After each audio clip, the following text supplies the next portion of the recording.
to move on to our next debate now, and we're asking who is better, Boris Johnson or Keir Starmer? I'll remind you of that number, 0207 862 2222 is the number.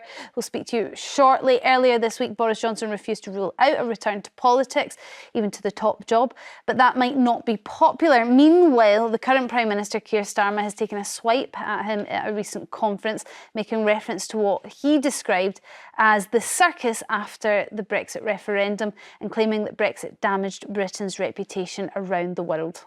People want to know that Britain can be a stable, trusted, rule-abiding partner, as we've always been, but that somehow, during the whole circus that followed Brexit, the last government made a few people less sure about, needlessly insulting our closest allies, and of course a few choice Anglo-Saxon phrases for business.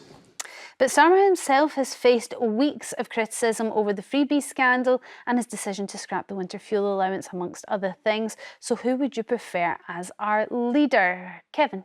He has had a bad start on freebies and winter fuel, you're quite right. But Carl, let's not forget what Johnson was like. He promised a Brexit that never existed and gave us a very bad one. Don't forget Partygate and all the line, hospitals that were going to be built that never existed. Come on, let's not have rose-tinted spectacles so quickly. Starmer's only been there 3 months. Johnson was Prime Minister for 3 years. We'll know at the end of if at the end of 3 years, Starmer is no better than Johnson, I'll be one, surprised, and two, he deserved to go. Yeah, maybe this is an unfair comparison at such an early stage of Keir Starmer's time as Prime Minister. I think when a new government comes in, now I'm a Thatcherite, right? I don't apologise about it, but when Mrs Thatcher came in, for the first 18 months, she didn't do anything. She just looked at the situation and she spoke to people and she took advice and then came with the raft of policies which changed Britain. I agree the Falklands War propelled her along the way, OK? But what I'm saying is, the straight question, Boris or Starmer, for me has got to be Boris, because I think Sir Keir Starmer, has illustrated absolutely no ability to run this country in his first 100 days and has made monumental mistakes, including nearly losing that £1 billion investment. No, he never nearly lost it. From the company who owns P&O, because his transport secretary was out of order. I think David Lammy is out of order. The truth.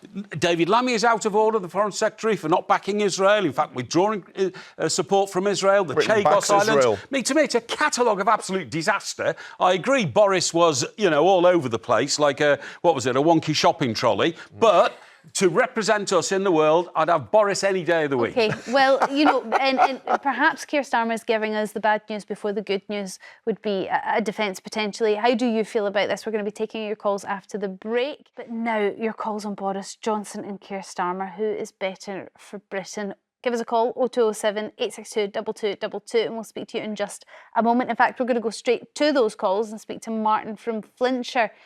Martin, what's your view when it comes to Boris Johnson v Starmer?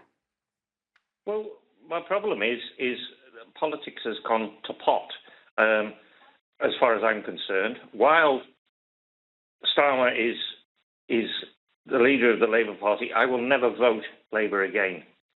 I voted for Plaid Cymru in the last local elections, and I just think it's disgraceful and disgusting what he's done to the old age pensioners. I'm on a disability pension, and I struggle to put the heating on, but what the pensioners are doing, and I mean, now his henchwoman is talking about taking away their prescriptions. And from 60 to 65. So that's not pensioners, is it? It's 60 to 65. Well, yeah, but they're still retirable age, and I just think it. Yeah, but the winter fuel allowance. What on earth is he thinking? So people are going to die. So would you rather Boris Johnson was in charge? I'd rather none of them were in charge. Do you think there's a perfectly honest chance, with you. because he is keeping the triple lock on pensions, which at some point somebody's going to have to look at, because it's unsustainable forever. But so he's keeping that. Is there a chance that he's just putting the bad news first and we could get some good news later? I can't see that happening at all with his henchwoman in these deputy. I just can't see that happening. I really Hold on, can't who are we see that talking happening. about? Angela Rayner or Rachel Reeves? Which one's his henchwoman? He has a couple of women in his cabinet. Well, but all of them. All of them are his they're all henchmen. dreadful. I will never vote Labour again. Yeah, Martin, it's not the issue that Storm raised. But you live in Flintshire in Wales, don't you all get free prescriptions? We do. Yeah. So you're not going to lose yours, are you? This is England. No. Anyway, I mean, good luck to you. I wish we got free prescriptions in England the way you do in Wales and Scotland. I'm not sure about Northern Ireland. We're part of the United Kingdom still.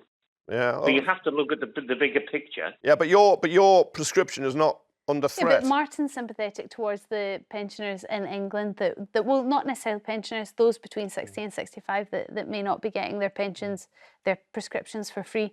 Martin, thank you very much for your call. I think a lot of people might feel the same on the calls. I think we might hear winter fuel allowance be mentioned again. David from Shropshire, Boris Johnson or Keir Starmer?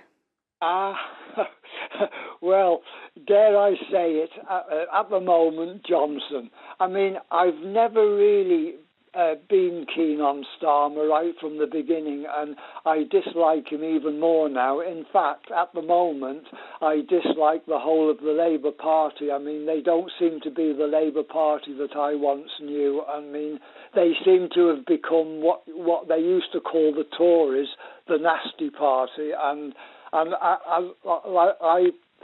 I've been Labour all my life, but like the other caller that's just been on, that's it for me now. That finishes me.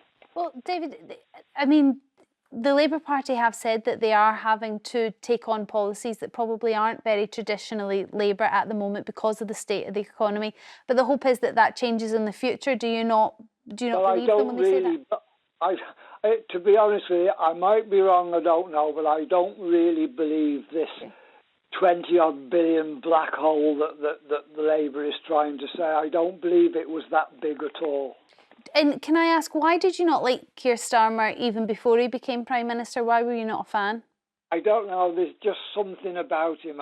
There's just something about him. I'd like to put our finger on what that is, because you're not the first person to feel that way, I don't think. And okay, he doesn't maybe have the charisma of Boris Johnson, but is he a little more statesman-like? A little bit more boring, all about sort of the facts and the policies and the... But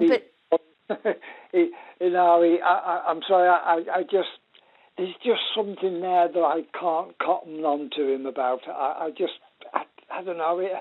I'm sorry, but that's no, just you don't need to apologise, David. It is just your opinion. But what do you think? He's just a bit boring? Well, he's just got no personality at all. And whenever he speaks, Keir Starmer speaks, I think, hang on, who's he trying to double think now?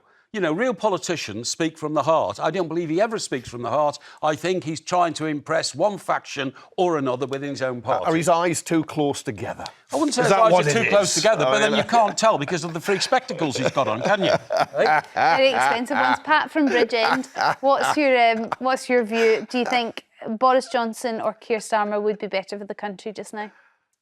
Oh, most definitely not Boris Johnson. Okay. Why is his name still coming up? Well, I mean, he has been doing a lot of proven press liar. recently. I think there's been a book out or something. So he has been kicking about, doing a few interviews and saying a few controversial things, which we do like to talk God, about. he doesn't know when to controversial lie things. down, that chap, does he? Well, he's sort of out of politics at the moment, but how would you feel about him coming back? Absolutely not. He's a proven liar. All he's out for is himself. For goodness sake, I wish all these people who've got rose-tinted glasses need to stop and think. On the one hand, we could say Boris Johnson has lied. On the other hand, we could say Keir Starmer has done many, many U-turns. So, you know, which one's better for the country? I'd rather see somebody doing a U-turn because he's rethought a situation than someone who is an out-and-out liar and destroyed this country in the eyes of the world. So the question is, who's better for the country? Would it be Boris Johnson or Keir Starmer? And I feel like your answer, Pat, would be anybody other than Boris Johnson. Yes. You know, I mean, I'm disappointed with Labour. I didn't vote Labour either last time round, or Conservative. But, you know, to go back to... People keep on about Boris Johnson.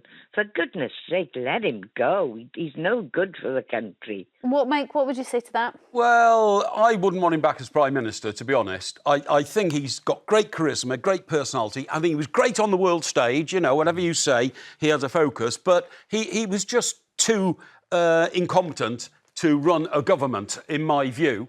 Whereas I think some of the current contenders could do a better job. He wasn't great on the world stage, though. He went around insulting too many people. I was about to say Ukraine, you've come up with America. You've come up with Hang on, in America he's very popular. One example. No, he's not. He is very popular in America. No, he called him Britain's Trump, but then Trump lost his job. And I think you'll find the Biden White House had zero time. Why does he get £1 million a day for a speech in America? Yeah, because he's very popular. Why does Liz Truss get money? Because there's a right-wing, nutty, dangerous section of the population that will pay silly money to British politicians they know nothing about. And on that bombshell, we'll have to move on. Pat, thank you very much for your call.